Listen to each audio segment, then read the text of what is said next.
कर्नाटक में चुनाव प्रचार खत्म हो गया। आखिरी दिन दोनों पार्टियों के दिग्गजों ने पूरी ताकत झोंकी। प्रियंका गांधी ने विजयनगर में रोड शो निकाला। वहीं राहुल गांधी ने वर्किंग महिलाओं के साथ बस में सवारी की और बस स्टॉप पर कॉलेज के छात्रों के साथ बातचीत की और सेल्फी खिंचवाई। इस बीच बीजेपी ने चुनाव आयोग से कांग्रेस के संप्रभुता वाले बयान की शिकायत की। कर्नाटक में 10 मई को 224 सीटों के लिए वोट डाले जाएंगे। 13 मई को नतीजों का ऐलान होगा। पश्चिम बंगाल सरकार ने फिल्म द केरल स्टोरी पर बैन लगा दिया है। मुख्यमंत्री ममता बनर्जी ने कहा कि अगर फिल्म की स्क्रीनिंग हुई तो राज्य की शांति और व्यवस्था बाधित हो सकती है। मुख्यमंत्री ने उल्लंघन करने वालों पर सख्त कार्रवाई के आदेश दिए हैं। सूचना और प्रसारण मंत्री अनुराग ठाकुर ने ममता बनर्जी के फैसले पर सवाल उठाए। उन्होंने कहा कि कांग्रेस और टीएमसी आईसिस जैसे आतंकी संगठनों का साथ दे रही है। उधर असदुद्दीन ओवैसी ने द केरल स्टोरी को लेकर पीएम मोदी पर निशाना साधा और कहा कि प्रधानमंत्री फिल्म प्रमोटर भी बन गए हैं। सुप्रीम कोर्ट ने बिहार के बाहुबली और पूर्व सांसद आनंद मोहन और बिहार सरकार को नोटिस जारी कर रिहाई पर जवाब मांगा है। कोर्ट ने नोटिस का जवाब देने के लिए 2 हफ्ते का वक्त दिया है। अदालत ने बिहार सरकार से रिहाई से जुड़ा रिकॉर्ड देने को भी कहा है। पूर्व आईएएस जी कृष्णैया की पत्नी उमा कृष्णैया ने सुप्रीम कोर्ट से इंसाफ की उम्मीद जताई। जी कृष्णैया की हत्या में दोषी आनंद मोहन को 27 अप्रैल को रिहा कर दिया गया था। 29 अप्रैल को जी कृष्णैया की पत्नी ने रिहाई को सुप्रीम कोर्ट में चुनौती दी थी। सुप्रीम कोर्ट ने मणिपुर हिंसा के चलते विस्थापित हुए लोगों पर चिंता जाहिर की है और इसे मानवीय संकट बताया है। कोर्ट ने केंद्र सरकार को विस्थापित लोगों के पुनर्वास के लिए जरूरी कदम उठाने के भी निर्देश दिए हैं। मणिपुर में 3 मई को एक रैली के दौरान हिंसा भड़की थी, जिसमें अब तक 60 लोगों की जान जा चुकी है। हिंसा की वजह से मणिपुर से अब तक 23,000 लोगों को विस्थापित किया जा चुका है। मामले की अगली सुनवाई 17 मई को होगी। भारतीय कुश्ती संघ के अध्यक्ष बृजभूषण शरण सिंह के खिलाफ दिल्ली के जंतर मंतर पर पहलवानों का धरना पिछले 14 दिनों से जारी है। आज पहलवानों के समर्थन में किसानों का बड़ा जत्था जंतर मंतर पर पहुंचा। किसानों ने पुलिस की बैरिकेडिंग तोड़ दी और खिलाड़ियों से मिलने पहुंचे। जंतर मंतर पर पहुंचे किसानों ने मोदी विरोधी नारे भी लगाए।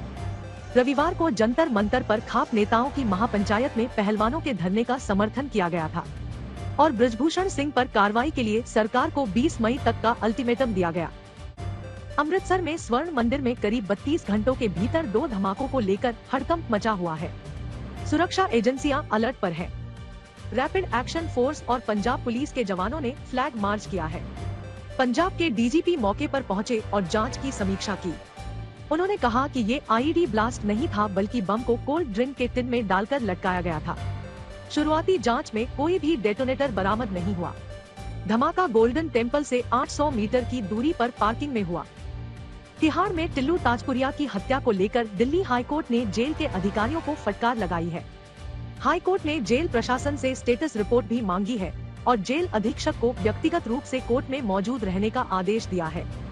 इस बीच तमिलनाडु पुलिस ने उन सभी पुलिस कर्मियों को सस्पेंड कर दिया है जो टिल्लू ताजपुरिया की हत्या के वक्त मूक दर्शक बने थे। उधर टिल्लू ताजपुरिया के हमलावरों को कोर्ट ने 4 दिनों की पुलिस रिमांड में भेज दिया है। वायुसेना का लड़ाकू विमान MiG-21 एक बार फिर हादसे का शिकार हो गया। इस बार हादसा राजस्थान के हनुमानगढ़ में हुआ। फाइटर जेट एक घर पर गिरा। हादसे में 3 महिलाओं की मौत हो गई। वायुसेना के मुताबिक पायलट को मामूली चोट आई है। वायुसेना ने कहा कि MiG-21 ट्रेनिंग उड़ान पर था। हादसे के बाद गांव वालों ने प्रशासन के रवैये पर नाराजगी जाहिर की और 50 लाख मुआवजे की मांग की। पिछले 16 महीने में MiG-21 क्रैश की ये 8वीं घटना है। अमेरिका के टेक्सास में बस स्टॉप पर खड़े लोगों को एक एसयूवी ने टक्कर मार दी। हादसे में 8 लोगों की मौत हो गई और 10 लोग घायल हो गए। हादसा टेक्सास में एक प्रवासी शेल्टर होम के बाहर स्थित बस स्टॉप पर हुआ। मारे गए लोगों में कुछ प्रवासी भी हैं। पुलिस ने टक्कर मारने के आरोपी व्यक्ति को हिरासत में ले लिया है। लोगों को टक्कर मारने के बाद गाड़ी पलट गई और लुढ़कते हुए 200 फीट दूर तक गई। पुलिस को शक है कि टक्कर जानबूझकर मारी गई। जम्मू कश्मीर में बर्फबारी हो रही है। अनंतनाग और पहलगाम जैसे इलाकों में बर्फबारी की वजह से तापमान में जबरदस्त गिरावट दर्ज की गई है। उधर जोजिला दर्रे के करीब हिमस्खलन की भी खबर है। हिमस्खलन में 2 गाड़ियां फंस गई, जिसके बाद सेना के जवान रेस्क्यू ऑपरेशन चला रहे हैं। उत्तराखंड के पहाड़ों पर भी बर्फबारी हो रही है। बद्रीनाथ में बर्फ की बरसात ने श्रद्धालुओं की मुश्किल बढ़ाई है, वहीं केदारनाथ में भी फिर से बर्फबारी हो रही है। आज ब्लैक एंड व्हाइट में हम सबसे पहले आपको ये बताएंगे कि फिल्म द केरल स्टोरी तमाम विवादों, विरोध प्रदर्शनों और प्रतिबंधों के बावजूद कैसे बॉक्स ऑफिस पर सुपरहिट हो गई है। ये हमारा आज का सबसे अलग विश्लेषण होगा, जिसमें हम आपको ये बताने वाले हैं कि इस फिल्म की सफलता नए भारत के बारे में क्या कहती है। लेकिन सबसे पहले आपको पश्चिम बंगाल लेकर चलते हैं, जहां आज इस फिल्म पर वहां की मुख्यमंत्री ममता बनर्जी ने प्रतिबंध लगा दिया और इस दौरान उन्होंने 3 बड़ी बातें कही हैं।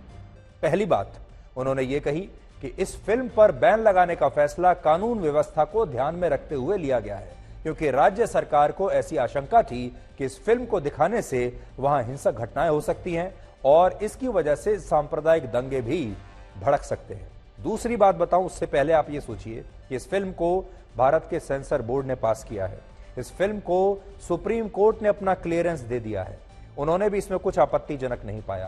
केरल हाई कोर्ट ने भी अपना ग्रीन सिग्नल दे दिया, लेकिन ममता बनर्जी को फिर भी इस फिल्म पर आपत्ति है। दूसरा, उन्होंने इस फिल्म की कहानी को मनगढ़ंत कहानी बताया है और कहा है कि जैसे द कश्मीर फाइल्स के जरिए मुसलमानों के खिलाफ दुष्प्रचार किया गया था, ठीक उसी तरह से यह फिल्म भी एक खास धर्म के खिलाफ नफरत से भरी हुई है। और ममता बनर्जी ने यह भी कहा कि अब कुछ लोग बंगाल फाइल्स जैसी फिल्म बनाने की योजना भी बना रहे हैं। तीसरा, उन्होंने केरल की सीपीएम सरकार के प्रति नाराजगी जताई और कहा कि जो काम केरल की लेफ्ट पार्टी की सरकार को करना चाहिए था, वो काम उन्हें यहां बंगाल में करना पड़ रहा है। यानी उनका मतलब है कि केरल की सरकार को इस पर प्रतिबंध लगा देना चाहिए था। और एक और बात उन्होंने कही कि इस तरह की तमाम फिल्मों के पीछे बीजेपी के लोग शामिल हैं। उन्होंने क्या कहा, अब आप खुद अपने कानों से सुनिए। Why this Kashmir files? To humiliate one section. What is this Kerala files? They are preparing a films, Bengal files. If they can prepare the Kashmir files to condemn the Kashmiri people, what is the fault of the people? We respect each and everybody. That is our constitution. Now they defame the Kerala people also, Kerala state also. Then they will every day they are defaming their narrative to defame the Bengal also. तो सोचिए, ये भी इस देश की क्या विडंबना है कि हमारे देश के जो नेता हैं वो राजनीति में तो दखल अंदाजी करते ही हैं, क्योंकि ये तो उनका काम ही है। इसके बाद खेलों में भी राजनीति होने लगी, खेलों में भी नेता आ गए और अब फिल्मों में भी, यानी सिनेमा में भी नेता फैसला करने लगे हैं कि जनता क्या देखेगी और क्या नहीं देखेगी। एक और बड़ी बात यह है कि इसी भारत देश में जिसका झंडा, जिसका राष्ट्रीय ध्वज ममता बनर्जी ने अपने पीछे लगाया हुआ था जब वो ये बयान दे रही थी, उसी भारत देश में कुछ राज्य सरकारें ऐसी हैं जिन्होंने इस फिल्म को टैक्स फ्री कर दिया है, जो कह रही हैं कि फिल्म को देखिए, और कुछ सरकारें ऐसी हैं जो इस फिल्म को रोकने में लगी हुई है। और एक ही भारत है, एक ही देश है, एक ही राष्ट्रीय ध्वज है। वो मुख्यमंत्री भी इसी राष्ट्रीय ध्वज को पीछे रखकर बात करते हैं जो इस फिल्म को टैक्स फ्री बना रहे हैं, और जो इसको रोक रहे हैं वो भी इसी राष्ट्रीय ध्वज के साथ ये काम कर रहे हैं। इस फिल्म के खिलाफ केरल हाई कोर्ट से लेकर सुप्रीम कोर्ट में कई याचिकाएं दायर की गई थी, लेकिन अदालतों ने इन याचिकाओं को सही नहीं माना और इस फिल्म पर प्रतिबंध लगाने से इनकार कर दिया। लेकिन ममता बनर्जी ने शायद इस फिल्म में मुस्लिम तुष्टीकरण की खुशबू सूंघ ली थी और इसलिए वो इस फिल्म पर बैन लगाने वाली पहली मुख्यमंत्री बन गई हैं और ये उन्हें आगे चलकर चुनावों में काम आएगा। क्यों काम आएगा? क्यों अकेले पश्चिम बंगाल में ही ममता बनर्जी को ही इस फिल्म से समस्या है, उसका कारण आपको बताते हैं। पश्चिम बंगाल की 9 करोड़ की आबादी में लगभग 2.5 करोड़ यानी 27% आबादी मुसलमानों की है और शायद इसीलिए ममता बनर्जी ने मुस्लिम तुष्टीकरण की वजह से इस फिल्म पर प्रतिबंध लगाने का फैसला किया। उन्हें लगा होगा कि इस फिल्म पर प्रतिबंध लगाएंगे तो देश के मुसलमान खुश हो जाएंगे, लेकिन इस फिल्म में इस्लाम या मुसलमानों के बारे में कुछ नहीं है, ये तो आतंकवादियों के बारे में है, ये तो ISIS के बारे में है। तो फिर इतना इमोशनल होने की क्या आवश्यकता है?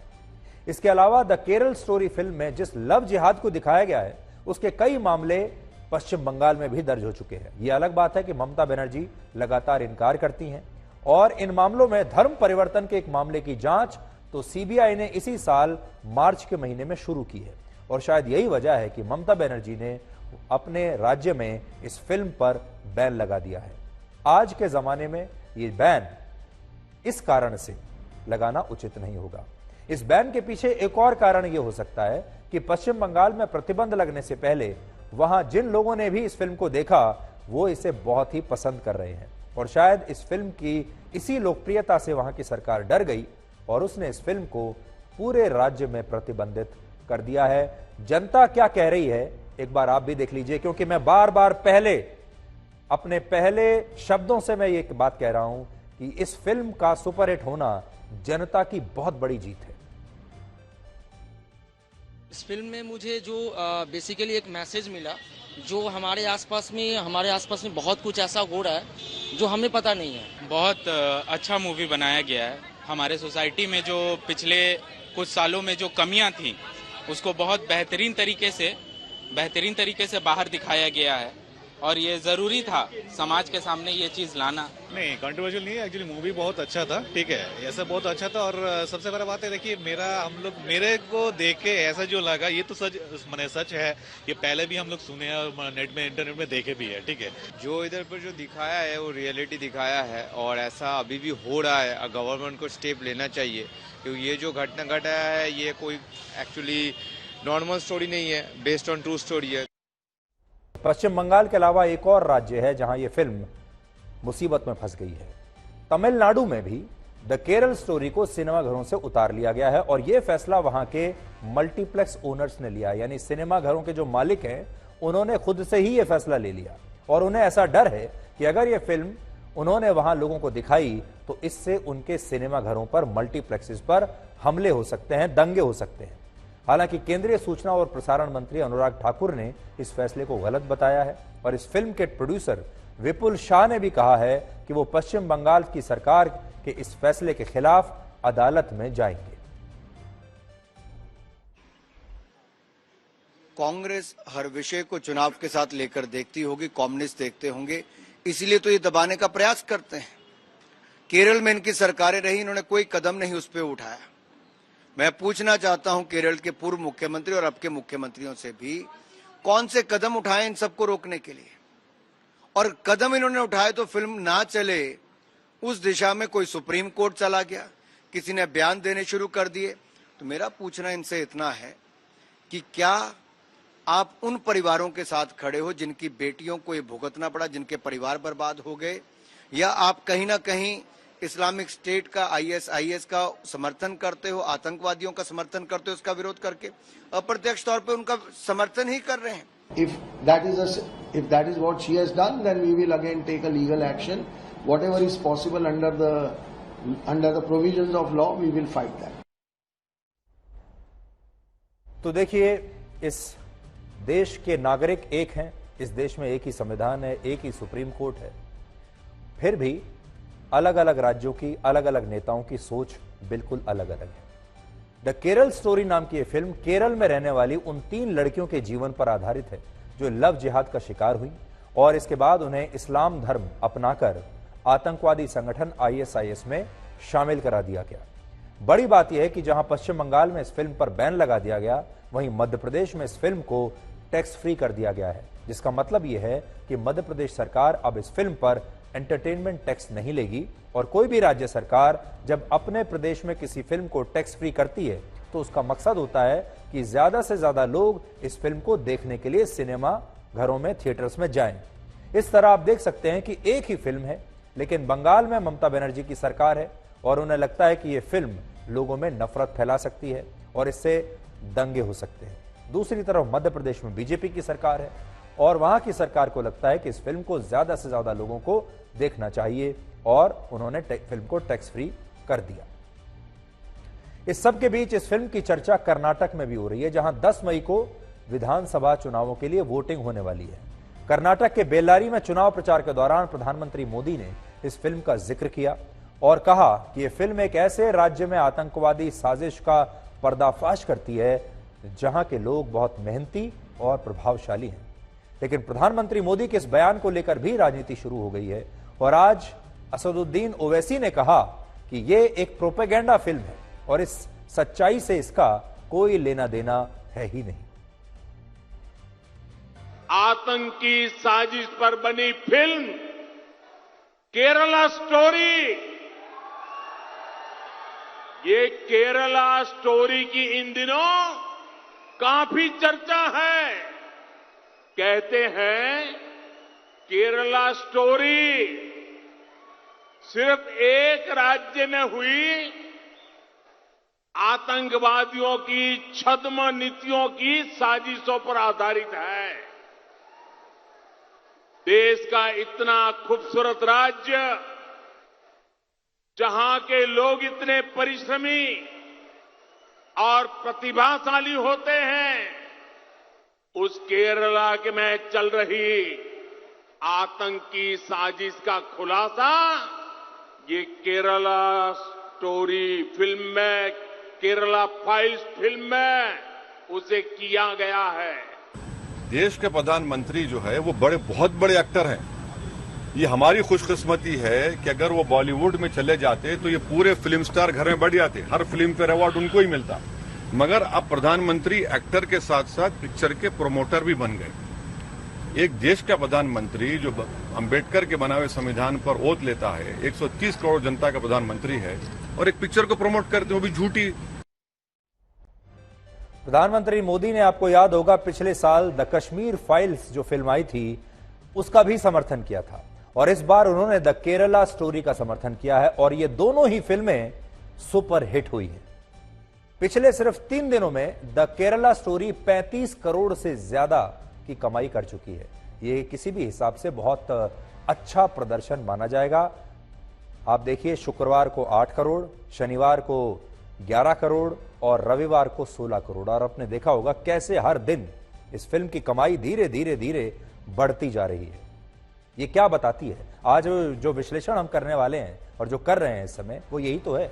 द केरला स्टोरी की सफलता क्या बताती है? ये जो कलेक्शन बढ़ रहा है, ये क्या बताता है इस नए भारत के बारे में, भारत की जनता के बारे में? क्या ये तमाम एडवर्टाइजिंग एजेंसियों की हार नहीं है? क्या ये तमाम फिल्म क्रिटिक्स की हार नहीं है? क्या ये तमाम ऐसे लोगों की हार नहीं है जो इस फिल्म को रोकना चाहते थे?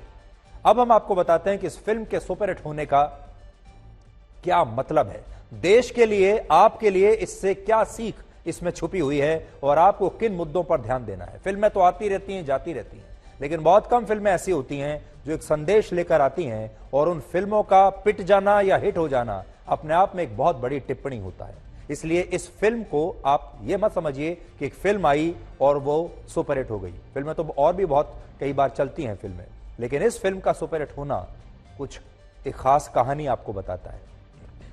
अब आप एक एक करके ये विश्लेषण सुनिए। इस फिल्म की कहानी भी कश्मीर फाइल्स के जैसी है और कश्मीर फाइल्स के बाद ये दूसरी ऐसी फिल्म है जिसमें खास विचारधारा के लोगों द्वारा किए गए अत्याचारों को दिखाया गया है, जिसमें एक ऐसी कहानी है जो दशकों तक दबा कर रखी गई, जिसके बारे में बोलने की हिम्मत किसी की थी नहीं, जिसके बारे में लोग जानते तो सब थे लेकिन कहने की हिम्मत किसी की नहीं थी। ये वो दबी हुई कहानी है और कश्मीर फाइल्स भी हिट हुई और ये फिल्म भी हिट हुई। द कश्मीर फाइल्स में कश्मीरी पंडितों पर हुए अत्याचार की कहानी थी और इस फिल्म में केरल में हिंदू लड़कियों का धर्म परिवर्तन कराने के बाद उन्हें आईएसआईएस में शामिल करने की कहानी है। दोनों में समानताएं देखिए। रिलीज के समय कश्मीर फाइल्स का भी देश के खास वर्ग और विपक्षी नेताओं ने कड़ा विरोध किया और इस फिल्म को भी जबरदस्त विरोध का सामना करना पड़ा, जैसे कश्मीर फाइल्स के साथ हुआ था। और पश्चिम बंगाल में तो इस पर बैन ही लग गया है और इन दोनों ही फिल्मों के खिलाफ अदालतों में न जाने कितनी याचिकाएं लगाई गई, लेकिन फिर भी ये फिल्में रुकी नहीं। इसके अलावा दोनों फिल्मों की कहानी, उनकी सत्यता, आंकड़ों और रिसर्च पर सवाल उठाए गए। कहा गया कि कहानी ही झूठी है, आंकड़े गलत है। कहा गया इन फिल्मों में जो कुछ दिखाया गया है हकीकत में ऐसा कभी हुआ ही नहीं, ना तो आंकड़े सही हैं, ना फिल्म सही है, ना कहानी सही है। और इन दोनों ही फिल्मों को एक प्रोपेगेंडा फिल्म बता दिया गया। ये तो फिल्म ही नहीं है, ये तो एक प्रोपेगेंडा है, ये तो एक सरकारी प्रोपेगेंडा है। और दोनों फिल्मों को देश के बड़े बड़े फिल्म क्रिटिक्स ने, जो फिल्म आलोचक होते हैं, जो बताते हैं आपको कि कौन सी फिल्म अच्छी है कौन सी खराब, ऐसे फिल्म क्रिटिक्स ने बहुत बुरी फिल्म करार दिया। किसी ने इन्हें 5 में से आधा स्टार दिया तो किसी ने इन्हें 0 रेटिंग दी। आज उन सारे फिल्म क्रिटिक्स ने अपनी विश्वसनीयता हमेशा के लिए खो दी है। दोनों ही फिल्मों में कोई बड़ी स्टार कास्ट नहीं है, कोई बड़ा नाम नहीं है, ना ही कोई बहुत बड़ा बजट है। लेकिन इन फिल्मों की कहानी ऐसी है कि जैसे वर्षों से लोग इनके बारे में जानते तो थे, इन कहानियों के बारे में, इस सच्चाई के बारे में, लेकिन ये सच्चाई दबी हुई थी, किसी के भी साफ तौर पर खुलकर कहने की हिम्मत नहीं होती थी। और ये दोनों ही फिल्में ऐसे लोगों की आवाज बन गई। यानी ये जो फिल्में हैं, ये एक समाज का आउटलेट बनी है। समाज जो बात करना चाहता था, समाज जो देखना चाहता था, जो आपस में डिस्कस करना चाहता था, ये समाज का एक आउटलेट बनी, एक जरिया बनी, जिससे समाज के अंदर जो कुंठा थी, लोगों के अंदर जो गुस्सा था, जो वो बात करना चाहते थे, वो बाहर निकला।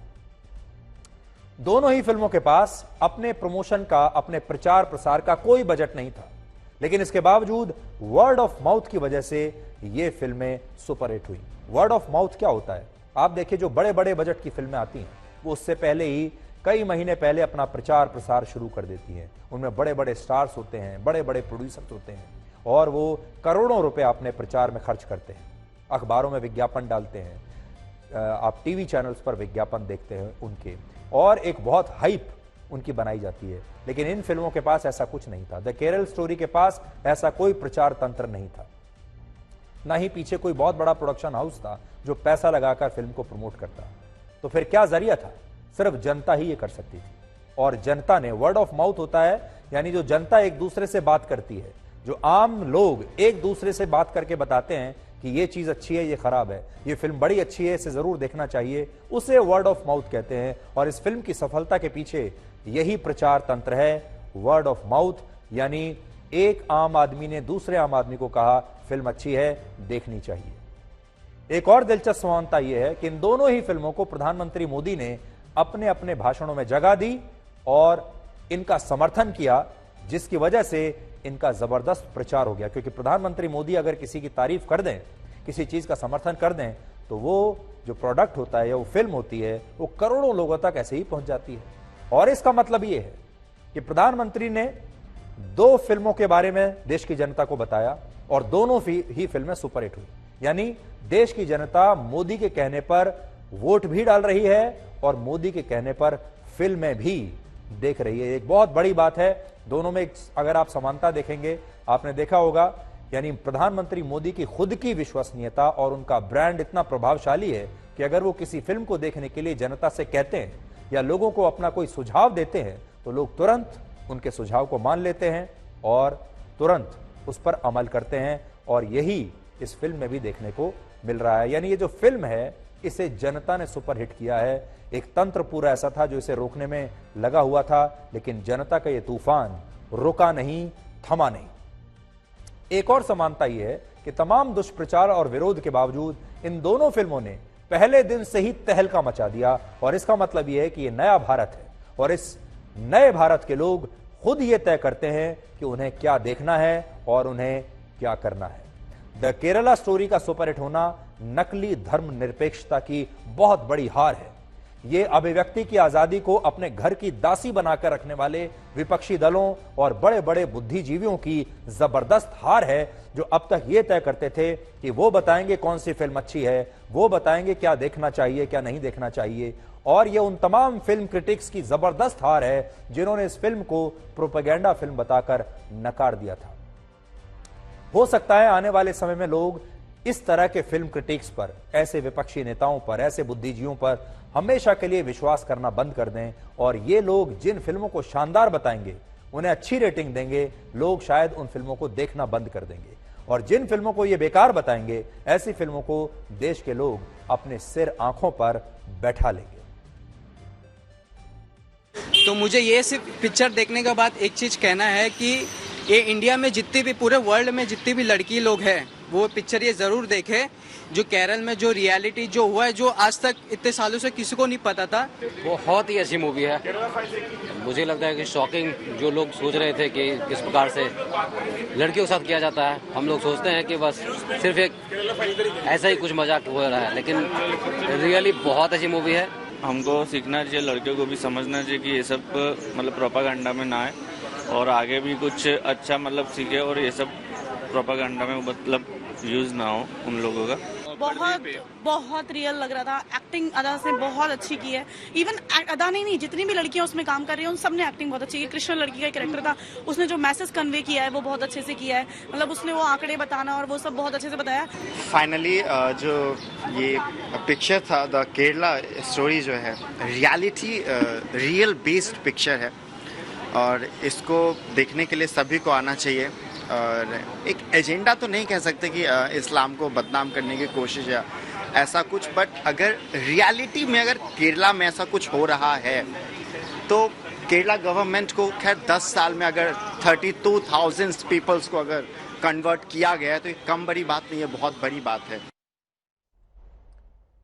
तो ये देश के आम लोग हैं, इन्होंने फिल्म देखी और आपने इनकी राय सुनी। इन्हें पैसा देकर यहां पर नहीं लाया गया है, ये किसी प्रचार तंत्र का हिस्सा नहीं है।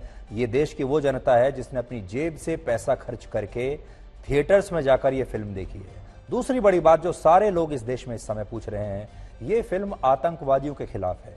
ये फिल्म आतंकवादियों के उस बिजनेस मॉडल पर आधारित है जिसके तहत ये आतंकवादी एक मॉड्यूल बनाते हैं, केरल की लड़कियों को उनका धर्म परिवर्तन करते हैं, धर्म परिवर्तन करके उसे ISIS जैसे आतंकवादी संगठनों में शामिल कर लेते हैं और वहां उनका इस्तेमाल करते हैं। इसमें धर्म कहां से आ गया? ये तो आतंकवादियों पर आधारित है और हमने हमेशा यह सुना है कि आतंकवाद का कोई धर्म नहीं होता, आतंक का धर्म नहीं होता। अब वो लोग कौन हैं जिन्होंने अपने आप बिना किसी के बताए इन आतंकवादियों से एक धर्म को जोड़ लिया और यह कहना शुरू कर दिया कि यह तो एक धर्म के खिलाफ बनी हुई फिल्म है। इसलिए आज देश के लोगों ने ऐसे प्रोपेगेंडा करने वालों को करारा जवाब दिया है। अच्छा, बहुत सारे लोग ये भी कहते हैं कि इस फिल्म की कहानी सही नहीं है, कहते हैं ऐसा तो हुआ ही नहीं है, सब कुछ काल्पनिक है, आंकड़े भी गलत है। हमारे देश के जो विपक्षी नेता और एक खास विचारधारा के लोग द केरल स्टोरी को मनगढ़ंत और प्रोपेगेंडा फिल्म बता रहे हैं। आज हम उन लोगों का परिचय केरल की एक लड़की से करवाना चाहते हैं जिसका नाम है डॉक्टर अनाघा जयगोपाल, जिसने पहले इस्लाम धर्म को कबूल किया था, लेकिन अब इस लड़की का कहना है कि ये एक ट्रैप था जिससे अब वो बाहर निकल चुकी है और हिंदू धर्म में उसकी वापसी हो गई है। केरल में ये होता है या नहीं होता है, आज हम आपको उसकी रियल लाइफ केस स्टडी बताते हैं। For I have studied Islam for about 5 to 6 years, and at the 6th year I decided to convert. I want to be known as a Muslim woman in front of the world, so that I must legally convert, no? And I called them, but they told just like that. So I resigned from my job and went to home, and there also I lived just as a Muslim woman by doing namaz, by wearing hijab and wearing full sleeve clothes, and like that only. Media में हम लोग अक्सर आपको बहुत सारे surveys दिखाते रहते हैं, ओपिनियन पोल्स दिखाते हैं। इन सब के पीछे हमारा मकसद ये जानने का होता है कि हमारे देश में लोगों की सोच क्या है, क्या हमारा समाज बदल रहा है, क्या हमारे समाज की विचारधारा बदल रही है, हमारे समाज में क्या लोकप्रिय है और हमारे समाज में अब लोगों ने किसे अपनी नजरों से उतार दिया है। ये हम भी आपको बताते रहते हैं। जब कोई बहुत बड़ा नया प्रोडक्ट मार्केट में आने वाला होता है तो बड़ी बड़ी कंपनियां बाजार में जाकर सर्वे कराती हैं कि लोगों की हैबिट्स क्या हैं, आदतें क्या हैं, लोगों को क्या अच्छा लगता है, क्या खराब लगता है, लोग कौन सी चॉकलेट खाना पसंद करते हैं, कैसे कपड़े पहनना पसंद करते हैं, कैसे जूते पहनना पसंद करते हैं, कौन सा शैम्पू उन्हें अच्छा लगता है, कौन सा कोल्ड ड्रिंक उन्हें अच्छा लगता है। ये सब सर्वे होते हैं और फिर इन सर्वेज के आधार पर ये जो बड़ी बड़ी कंपनियां हैं ये अपना प्रोडक्ट उतारती हैं बाजार में, उसमें बदलाव भी करती हैं। इसलिए किसी के लिए भी जो भारत के समाज में दिलचस्पी रखता है, ये जानना बहुत जरूरी है कि भारत का समाज और भारत के जो 140 करोड़ लोग हैं ये किस तरफ जा रहे हैं, हमारी दिशा क्या है और क्या हम में कोई बदलाव हो रहा है या हम पहले जैसे ही हैं। देश बदलता कैसे है, देश की विचारधारा क्या है। बहुत बार तो हमें ये सब चुनावों के नतीजे देखकर पता चल जाता है कि चुनाव में जो पार्टी जीत रही है हमें लगता है कि उस पार्टी की विचारधारा जीत रही है, लेकिन चुनावों में और भी बहुत सारे फैक्टर्स होते हैं, जैसे किस पार्टी की सरकार ने कितना अच्छा प्रदर्शन किया है, गवर्नेंस मॉडल कैसा है, नेताओं ने कई बार गलती कर दी होती है तो वो चुनाव हार जाते हैं। लेकिन चुनाव से भी देश के मूड के बारे में पता चलता है। लेकिन सिनेमा से सबसे ज्यादा मैं कहूंगा देश के मूड के बारे में और समाज के बारे में पता चलता है। और अक्सर आपने सुना होगा कि जो सिनेमा है वो समाज का आईना होता है, क्योंकि सिनेमा में जो कहानियां दिखाई जाती हैं वो समाज की होती हैं, वो हमारी और आपकी कहानियां होती हैं, हमारे परिवारों की कहानियां होती हैं। अब कुछ कहानियां तो ऐसी हैं जो घिस पिट चुकी हैं, जिन्हें देख देखकर हम भी बोर हो चुके हैं, क्योंकि हमने इतनी बार देख लिया। और ज्यादातर सिनेमा बनाने वाले जो लोग हैं वो घिसी पिटी कहानियों पर ही फिल्म बनाते हैं, सिर्फ बड़े बड़े स्टार्स ले लेते हैं। उन्हें लगता है कि अगर आपने किसी बड़े खान को ले लिया तो आपकी फिल्म सुपरहिट हो जाएगी, चाहे उसमें कहानी एक पैसे की ना हो। लेकिन कुछ कहानियां ऐसी होती हैं जो हम और आप जानते सब कुछ है, हमारे मन में कहीं दबी हुई हैं, कहने की हिम्मत नहीं कर पाते, क्योंकि अगर कहेंगे तो हम पर आरोप लगेंगे। अगर हमने वो सच कह दिया तो लोग कहेंगे हम प्रोपेगेंडा कर रहे हैं। अगर हमने गलती से सच कह दिया तो लोग हमारी विचारधारा पर सवाल उठाने लगेंगे। दफ्तरों में हमारा बहिष्कार होना शुरू हो जाएगा और हम बाहर जब जाएंगे पुरस्कार मिलने बंद हो जाएंगे। ये जो फिल्म है, इस फिल्म का हिट होना आपको यह बताता है कि भारत बदल रहा है, भारत का समाज बदल रहा है। भारत का समाज अब सिर्फ विज्ञापन देखकर फिल्म देखने नहीं जाता, विज्ञापन देखकर बाजारों से प्रोडक्ट खरीदने के लिए नहीं जाता। सबसे बड़ी बात यह है कि भारत के समाज की विचारधारा अब बदल रही है और ये जो फिल्म हिट हुई है इसे भारत की जनता की सबसे बड़ी जीत मानना चाहिए। बहुत सारे लोग कह रहे हैं, आपने भी देखा होगा, तरह तरह की बातें प्लांट होती रहती हैं, लेकिन यह बहुत अच्छा टेस्ट है। यह हमारे समाज की एक अग्नि परीक्षा है, जिससे आपको आज यह पता चला होगा कि समाज की सोच क्या है। अब हम आपको दिल्ली के जंतर मंतर पर चल रहे पहलवानों के प्रदर्शन में लेकर चलेंगे, जहां आज पहलवानों के साथ साथ किसान भी आ गए। आपने जय जवान जय किसान का नारा तो सुना ही होगा, और वहां अगर जो ये कॉम्बिनेशन है पहलवानों और किसानों का, असल में वहां जय किसान जय पहलवान का नारा गूंजना चाहिए था आज, लेकिन इस नारे के गूंजने की बजाय आज वहां एक और नारा गूंज रहा था, और वो था मोदी तेरी कब्र खुदेगी। और इस नारे के साथ खिलाड़ियों का यह मंच पूरी तरह से एक राजनीतिक मंच बन गया, जिसमें मोदी का विरोध करने वाले लोग अब अपने अलग अलग दांव पेच खेल रहे हैं। अब ये दंगल इन पहलवानों का नहीं रहा, इसे किसी ने टेक ओवर कर लिया है। ये तस्वीरें दिल्ली के जंतर मंतर की हैं, जहां आज पहलवानों के विरोध प्रदर्शन में शामिल होने किसान आ गए, और किसान संगठनों के जो नेता और कार्यकर्ताओं ने मोदी तेरी कब्र खुदेगी के नारे लगाए। और इस दौरान इन लोगों ने यह भी कहा कि अब यह आंदोलन इतनी आसानी से समाप्त नहीं होगा, अब यह आंदोलन किसान आंदोलन की तरह ही लंबा चलेगा, ये लड़ाई लंबी चलेगी। अब आप देखिए, ये तस्वीरें जो आप देख रहे हैं, ये असल में विरोध प्रदर्शन जो था, धरना जो था, ये तो खिलाड़ियों का था, लेकिन अब यहां कुछ और लोग ही आ गए हैं, आप भी देखिए। तो वहां दिल्ली पुलिस ने काफी बैरिकेड्स लगाए हुए थे, क्योंकि वहां लोगों के जाने की इजाजत नहीं थी। अब आप यहां पर देखें, इन लोगों ने पहले बैरिकेड्स को तोड़ा, उसके बाद उन्हें वहां से हटा दिया, और फिर उन बैरिकेड्स पर पैर रखकर मोदी तेरी कब्र खुदेगी के नारे लगाए जा रहे हैं। यहां अगर आप समझने की कोशिश करें, ये बैरिकेड्स किस चीज के सूचक हैं? ये बैरिकेड्स पुलिस के सूचक हैं, ये बैरिकेड्स सरकार के सूचक हैं, ये बैरिकेड्स कानून व्यवस्था के सूचक हैं। और ये लोग इन बैरिकेड्स को अपने पैरों में कुचलकर मोदी तेरी कब्र खुदेगी के नारे लगाकर यह बताने की कोशिश कर रहे हैं कि जिस तरह किसान आंदोलन के दौरान हमने हर कानून तोड़ा, हमने कानून को अपने पैरों के नीचे लाकर रख दिया, वैसे ही हम इस बार भी करने वाले हैं। कानून का अपमान कैसे हो रहा है आप देख सकते हैं। पिछले महीने की 23 तारीख को जब यह आंदोलन शुरू हुआ था, तब इसमें मुख्य रूप से 3 बड़े पहलवान शामिल थे, और ये पहलवान थे बजरंग पूनिया, विनेश फोगाट और साक्षी मलिक। इन तीनों का हम बहुत सम्मान करते हैं, क्योंकि तीनों ने देश के लिए बहुत काम किया है, बहुत मेहनत की है, देश का नाम रोशन किया है। हमारा और आपका सीना गर्व से चौड़ा हो गया था जब ये खिलाड़ी हमारे लिए मेडल लेकर आए थे, इसलिए हमें इनका सम्मान तो करना ही चाहिए। और जब ये सिर्फ 3 लोग वहां पर थे, तो उस आंदोलन की उस समय 2 प्रमुख मांगें थी। पहली मांग थी भारतीय कुश्ती संघ के अध्यक्ष ब्रजभूषण चरण सिंह के खिलाफ यौन शोषण के मामले में दिल्ली पुलिस FIR करे और दूसरा वो अध्यक्ष पद से अपना इस्तीफा दे दें। ये 2 मांग थी। लेकिन अब इस आंदोलन की ये मांगें और इसकी रूपरेखा काफी हद तक बदल चुकी है। और जिस आंदोलन में पहले जय पहलवान के नारे सुनाई देते थे, अब उसमें मोदी तेरी कब्र खुदेगी के नारे लगाए जा रहे हैं। इसके अलावा अब इस आंदोलन में 12 से ज्यादा विपक्षी पार्टियां, उनके नेता, प्रोफेशनल आंदोलनजीवी, अलग अलग किसान संगठन और हरियाणा की खाप पंचायतों के लोग भी शामिल हो गए हैं। और अब इस आंदोलन की मांग सिर्फ बृजभूषण शरण सिंह की एफआईआर और गिरफ्तारी तक सीमित नहीं रह गई है, बल्कि अब खिलाड़ियों का यह मंच मोदी विरोधी ताकतों का एक मंच बन गया है। इसलिए अब अगर बृजभूषण शरण सिंह गिरफ्तार भी हो जाए, आज अगर बृजभूषण शरण सिंह का इस्तीफा भी हो जाए, तो हमें नहीं लगता कि अब यह आंदोलन बंद होने वाला है, ये लोग वापस जाने वाले हैं। अब नहीं जाएंगे।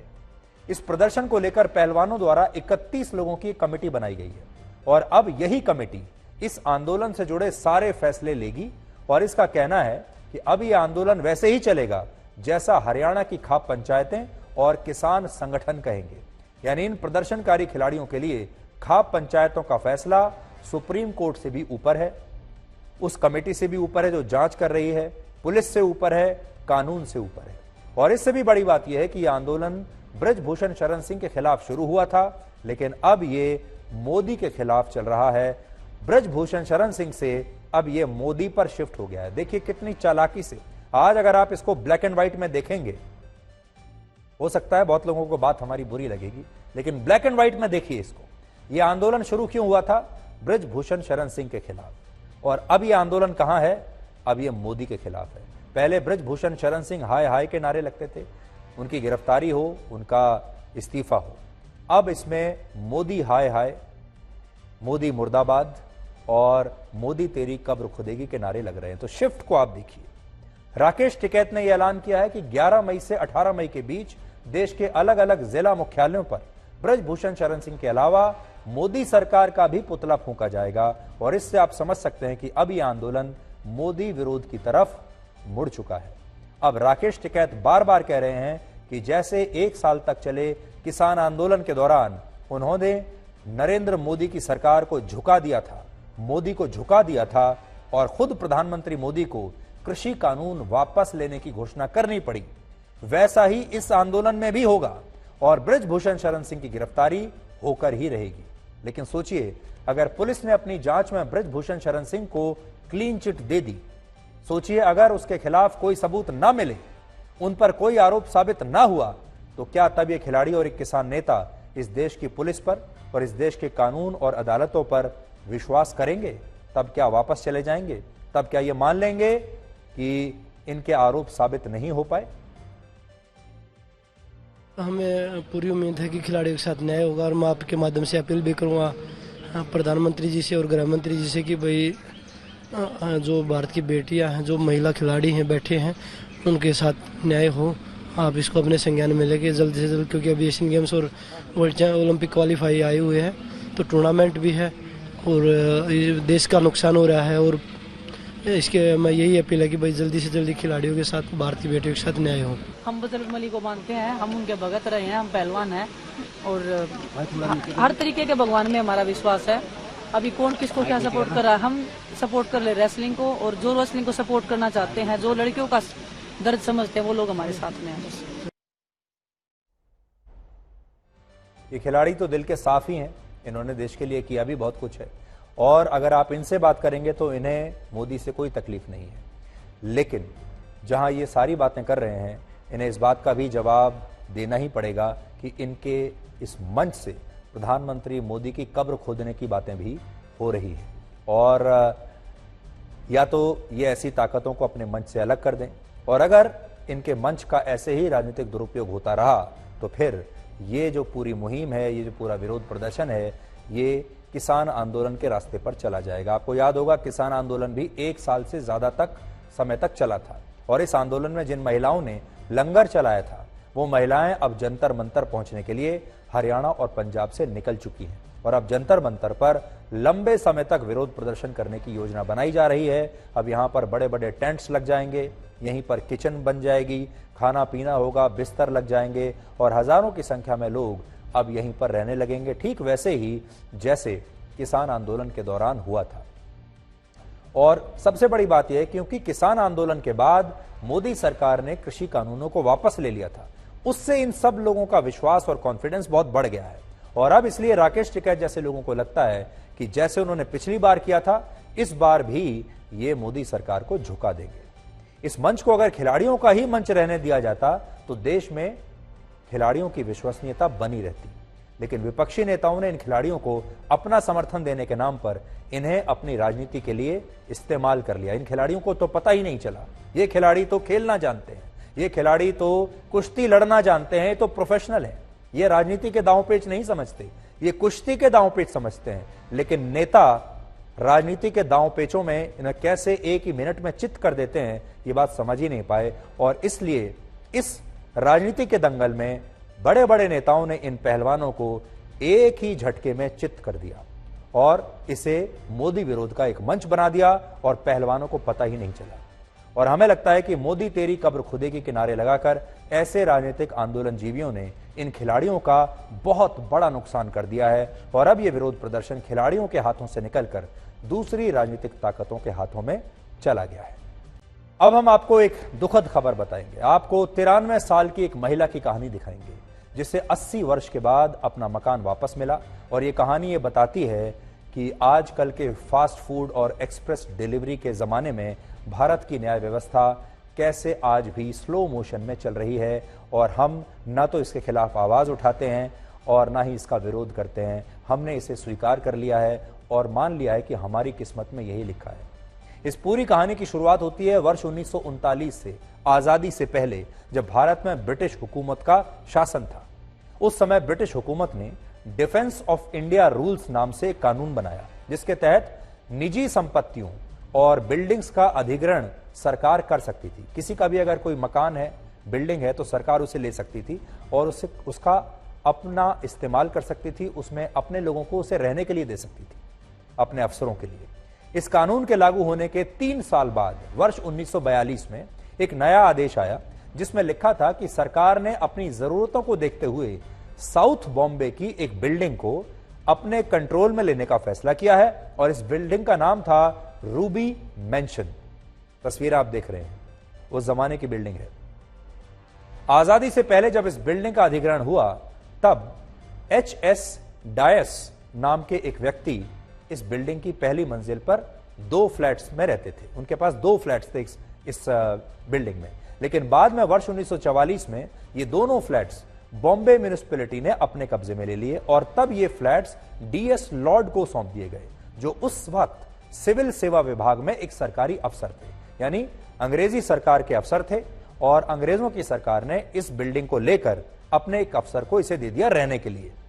इसके बाद वर्ष 1946 में अधिग्रहण के इस फैसले को वापस भी ले लिया गया और बॉम्बे के तत्कालीन कलेक्टर ने एक आदेश जारी करते हुए DS लॉर्ड को यह फ्लैट खाली करने के लिए कहा, लेकिन उन्होंने खाली नहीं किया और फिर यह पूरा मामला कई दशकों तक कानूनी लड़ाई में उलझा रहा। आजादी से पहले और आजादी के बाद DS लॉर्ड को यह फ्लैट खाली करने के लिए कई नोटिस दिए गए, लेकिन वो लगातार इन्हें नजरअंदाज करते रहे और फिर वर्ष 1952 में उनके वकील ने सरकार को बताया कि इस फ्लैट पर DS लॉर्ड का ही कानूनी हक है और वो इसे खाली नहीं करेंगे। हालांकि विवाद के बाद DS लॉर्ड इन फ्लैट्स का किराया देने के लिए राजी हो गए और फिर वर्ष 1961 से 1986 तक उन्होंने बिना किसी विवाद के किराया दिया भी।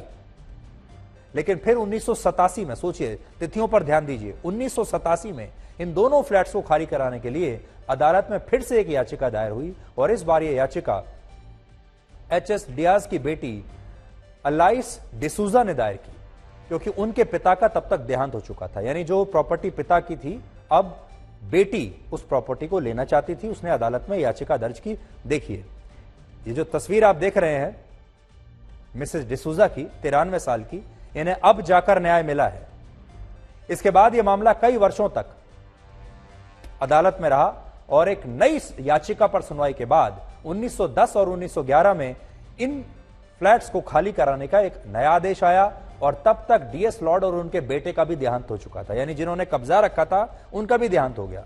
2011 में आए फैसले के खिलाफ DS लॉर्ड के पोते ने अब हाई कोर्ट में एक याचिका दायर कर दी जिस पर लंबी सुनवाई के बाद अब जाकर 2023 में अदालत ने फैसला दिया और कहा कि ये दोनों फ्लैट्स जिन पर वर्ष 1946 से डीएस लॉर्ड के परिवार का कब्जा था और इन्हें अब खाली करके इस फ्लैट के जो असली मालिक हैं उन्हें दे दिया जाए, मिसेस डिसूजा को दे दिया जाए, जिनकी तस्वीर अभी हमने आपको दिखाई। अब आप सोचिए, अब महाराष्ट्र की सरकार को 8 हफ्तों के अंदर इन दोनों फ्लैट्स को खाली कराकर ये कब्जा इन्हें देना है। हैरानी की बात यह है कि जब इन फ्लैट्स पर कब्जा हुआ तब एलाइस डिसूजा सिर्फ 16 साल की थी और आज जब उन्हें इंसाफ मिला तो वो 93 वर्ष की हो चुकी हैं।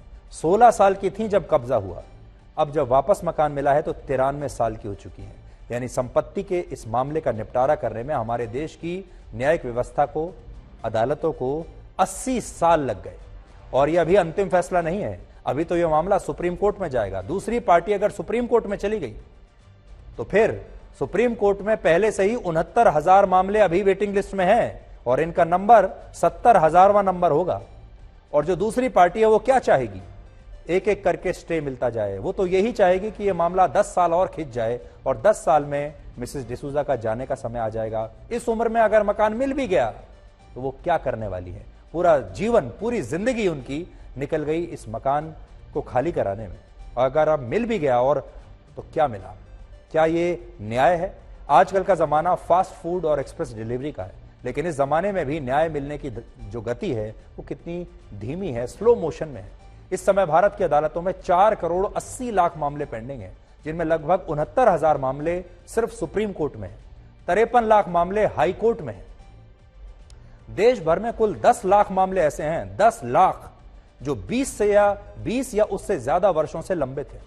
20 साल पुराने जो मामले हैं उनकी संख्या है 10 लाख। इनमें भी लगभग 3 लाख मामले हाईकोर्ट में हैं और 6,70,000 मामले निचली अदालतों में हैं, जबकि सुप्रीम कोर्ट में कुल 4,774 मामले ऐसे हैं जो 20 साल से भी ज्यादा पुराने हैं और कुछ मामले तो ऐसे भी हैं जिनमें आरोपी या शिकायतकर्ता की मृत्यु हो चुकी है, लेकिन अदालत का फैसला आज तक नहीं आया।